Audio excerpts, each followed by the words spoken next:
jam wale mon bandiraɓe musidɓe tedduɓe hettiɓe heeɗiɓe daroɓe Ayaw Pindi TV en garti e kattande jomiraɗo ngam yettinan ɗon ko sifa e kelle gadane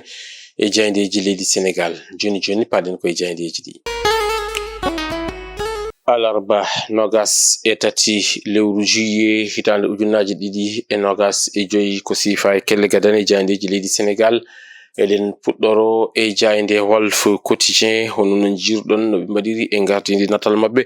ɓe mbaɗi toon ko natal gonnoɗo ete hoorejo leydi Sénégal Macky Sall wondude e o mo ganduɗa kañum woni Barthélémy Dias kam e Thierno Alassane Sall e wiide mabɓe noon kamɓe musidɓe men e jayndiyankoɓe wonde kay oɗo saaha joni ɗo e nder leydi Sénégal woni kay lunɗo ngo pour ɓe ndenta ɗum ɗon ko hunde mawde no feewi e wiide jayne nde noon ko caɗele mawɗe ngam rentinde ɓe ganduɗa kañumen goni opposition ɗum ine tawe e nder jaynde Walf Quotidien ɗum woni ko ɓe piniri e gardidi e natal mabɓe e jaynde nde ganduɗa kañum woni jaynde Le Quotidien kañum arti ko e caɗele haaranduru e nder leydi Sénégal ɓe mbi ko palɗe jeetati tan e nder palɗe capanɗe nayyi e joyi e nder leydi ndi ko kañumen kay goni ko ɗum caɗele haaranduru yettaki ko wona ɗum ko ɓe garti e on ɗon risque mo ganduɗa kay ine hula e nder leydi ndi ɓe mbi noon ko ine tolni e temedde jeeɗiɗi e capanɗe joyi foyre kañumen kala e nder diwan mo Podor ma kep koppareje taw ko koppareje neldeteɗe ɗum ko ɗennon koppareje noon tolnima e ujunnaje nogas e tati ujunere ɗum ine tawe e nder handen ɗon jaynde ganduɗa kay ko kañum woni jaynde Le Quotidien. Jaynde Les Échos kañum arti koye omo ganduɗa kañum woni Maodo Malick Mbaye e wiide mabɓe noon kanko on ɗon ex DG Maodo Malick Mbaye kanko kay o waɗama envoyé toon to suudu dumbirdu ɗum ko ñalawma hanki o e wiide musidɓe men jayndiyankoɓe ɓe garti kadine e goɗɗo mo ganduɗa kay ko tawateɗo toon to suudu dumbirdu on woni maire des Agnam woni Farba Ngom e wiide mabɓe noon kanko Farba Ngom en woni tan noon juge yamiri yimɓe tato taw ko haralleɓe ko yewti e fandu cellal yo jurnito kanko rafi cellal makko omo ganduɗa kañum woni maire des Agnam woni Farba Ngom ɗum ine tawe e nder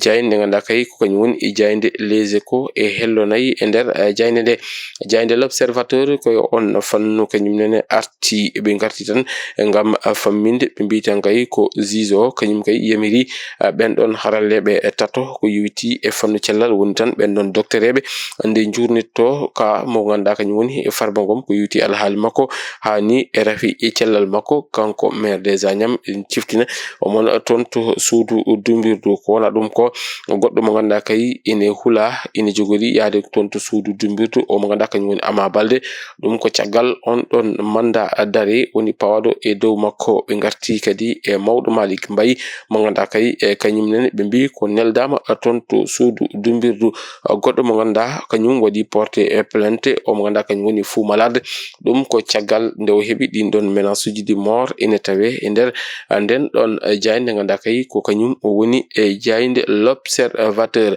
e jaynde La Libération kañum arti ko yewiti e alhaali omo ganduɗa ko kañum woni Kocc Barma ɓe garti noon ngam ɓeydade e luggikinade e on no dossier ko wona ɗum ko ɓe garti kadi e omo ganduɗa kañum woni Mamadou Seck témoin mo ganduɗa kay ko goto e mo ganduɗa seedeji ɓe mbitande ko Mamadou Seck kañum nene hettama e ñalawma hanki o ɗum noon taw ko juge mo deuxiéme cabinet waɗi ɗum ko yewiti e alhaali mayde omo ganduɗa kañum woni François Mancabou ɗum ine tawe e nder nden ɗon jaynde ganduɗa kañum woni jaynde Libération. Jaynde L'As Quotidien kañum arti tan koye alhaali e rafi cellal omo ganduɗa kañum woni maire des Agnam woni Farba Ngom e wiide mabɓe kay juge o yamiri ɓin médecin ji tati nde jurnitto ɗum ko yewti e alhaali e rafi cellal omo ganduɗa kañum woni Farba Ngom maire des Agnam ine tawe e nder jaynde L'As Quotidien koye on saaha jaynde nde ganduɗa kañum woni jaynde L'Info Quotidien kañum nati dingaral ɓe ngari ɓe garti e alhaali omo ganduɗa kañum woni affaire 500 millions taw ko koppareje meɗen franc CFA ɗum woni ko rewira omo ganduɗa kañum woni mawɗo Malick Mbaye mo ganduɗa kay waɗama placé sous mandat de dépôt ɗum ina tawe e nder jayde nde ganduɗa kañum woni jayde l'info quotidien ɓe gartino kadi e alhaali omo ganduɗa kañum woni Kocc Barma e wiide mabɓe noon Kocc Barma kay kañum e oɗo saaha joni waɗama placé sous mandat de dépôt jayde La Tribune ko on fanno arti ɓe mbi ko caggal nde waɗa placé sous mandat de dépôt une information judiciaire ko ɗum woni ko uddita kanko omo ganduɗa kañum woni Kocc Barma ɗum ina tawe e jayde La Tribune ko wona ɗum ko jayde La Tribune ɓe garti e omo ganduɗa kañum woni Mamadou Kani Bey kanko noon Mamadou Kani Bey o arti e wiide makko won jagorɗe ganduɗa kay nena ngollo less ɗum ko ngam yidde Sonko itte e dow gardingo hoorejo jagorɗo leydi Sénégal ɗin konngudi ina tawe e nder nden ɗon jayde ganduɗa ko kañum woni jayde wietende jayde La Tribune jayde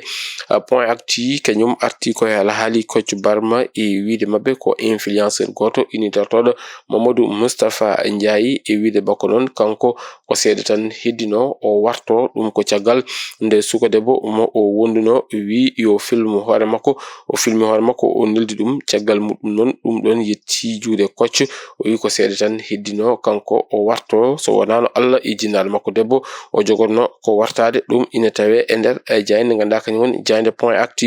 jayde yor kañum arti ko e alhaali losko ko yewti e mayde omo ganduɗa kañum woni François Mancabou e wiide e musidɓe men jandiyankoɓe juge mo deuxiéme cabinet kanko kay o fuɗɗima ɗum ko yewti e ɗinɗon audition ngaji ɗum ina tawe e nder nden ɗon jayde ganduɗa kañum woni jayde e yor jayde guindire nde Le Soleil kañum arti tan ko e jillu ganduɗa kay omo ganduɗa kañum woni hoorejo jagorɗe mo leydi Vietnam tawateɗo e nder leydi Sénégal e den ɗon nanodire ɗe ganduɗa kay ko nanodire kewɗe e ganduɗa ine parta e ko yewti e gunɗon jillu hakkude makko e nando makko mo leydi Sénégal woni El Malick Ndiaye ɓe garti kadi e ko yewti e alhaali omo ganduɗa kañum woni Kocc Barma e wiide mabɓe noon Kocc Barma kañum kay nawama toon to suudu dumbirdu gasniren e jayde coftal ɓallinde woni jayde Tribune Sport kamɓe noon ɓe garti tan ɓe mbi ko so renaki ɓe ganduɗa kañum woni CNG kañum jogori ummade e CNG fata e fédération sénégalaise de lutte ɗum ina tawe e nder jayde nde ko wona ɗum ko musidɓe men jandiyankoɓe garti e on ɗon combat mo ganduɗa kay oɗo saaha joni haala muɗum ne ñohe less hakkude Modulo kam e mo ganduɗa kañum woni Siteu e wiide mabɓe noon Siteu kañum caggal nde heeɓi polgu hakkude muɗum e Balla Gaye heeɓi kañum Siteu oɗo saaha joni ina pari ngam hokkude Modulo revanche muɗum ko wona ɗum ko yewti alhaali fu koyngel taw ko on ɗon coupe d'Afrique féminine gonɗo e wadde toon to Maroc e wiide musidɓe men jandiyankoɓe Maroc tawtoyi leydi Nigéria ko yewti e on ɗon final bandiraɓe musidɓe tedduɓe hettiɓe heeɗiɓe daroɓe Ayaw Pindi TV ko ɗum woni komin kemno on rubinolade ko sifa e kelle gadane e jayndeji leydi Sénégal aadi meɗen e jayndeji ko ñalawma janggo o wonata soko geno haji